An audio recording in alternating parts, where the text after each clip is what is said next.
Cosas que Sangran is a very nice representation of Tanya Aguiñiga's practice. It is a large sculpture in a shape of a diamond, sort of, made of woven ropes that are reflective of Tanya's really experimental weaving practice. It is a very interesting piece because as much as it is very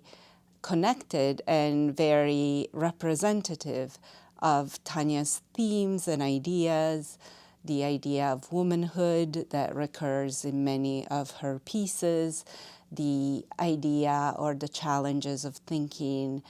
in a different way about weaving and creation, it is also reflective of the dialogue that for many years Tanya and Porfirio had together. It is a piece that really experiments in interesting ways with the potential of cochineal as a dye, with the different hues that can be created by treating the dye in different ways with different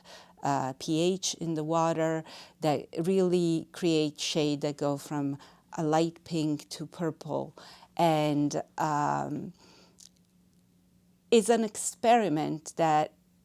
I think really reflects how Tanya has learned from Porfirio Gutiérrez and from the ancestral knowledge that he's a carrier of, while still applying it to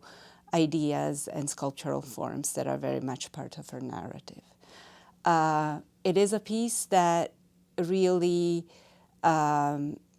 addresses in very poetic ways themes of migration and absence of borders, the identification that Tanya sees between the cochinilla bug and women in more than one way.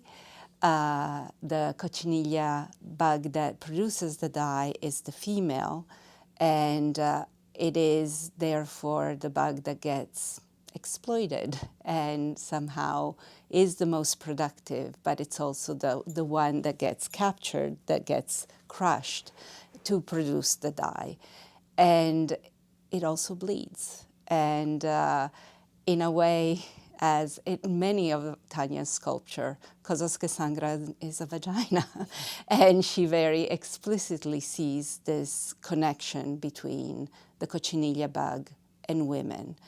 both in this idea of the red that associates the body of both, but also in the way women are seen and treated in society, that often they carry, they are essential to, but not always acknowledged. And it's also about the idea that the cochinilla lives in different places, lives in Mexico, lives in Southern California, and doesn't recognize the borders that often keep people away from their relatives, from one another, that denies this cultural continuum that really characterizes the landscape of Southern California and Mexico, but that is then broken and divided by the border.